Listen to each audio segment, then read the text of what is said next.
Dans un important retournement de situation, l'organisation de l'État islamique a revendiqué une attaque lancée contre des soldats américains dans la ville septentrionale de Manbij.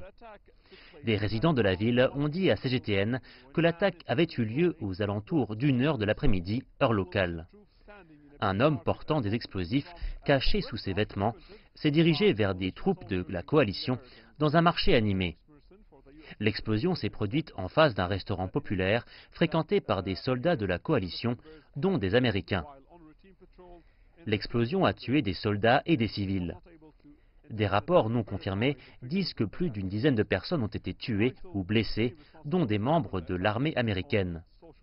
Les rapports indiquent que 4 soldats américains sont morts et que 3 autres ont été blessés. CGTN n'est pas en mesure de confirmer le nombre des victimes. Un porte-parole de la coalition pour l'opération Inherent Resolve a tweeté que l'explosion avait tué des militaires américains qui effectuaient une patrouille de routine. L'État islamique a revendiqué la responsabilité de l'attaque sur les réseaux sociaux. Le groupe a dit que le kamikaze avait perpétré l'attaque avec une veste explosive. La ville de Manbij est contrôlée par les milices principalement kurdes, les SDF.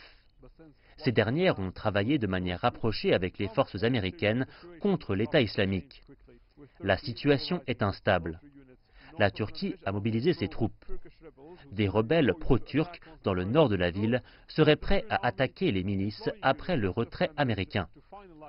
Des unités de l'armée syrienne dans l'ouest du pays n'ont pas encore finalisé un accord avec les milices kurdes afin d'aider à stopper une possible offensive turque.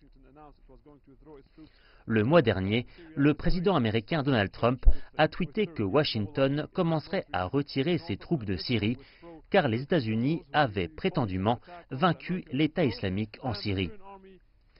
L'attaque suicide serait la première de son genre contre des militaires américains depuis que Washington a commencé à déployer des soldats en Syrie, qui seraient aujourd'hui environ 2000.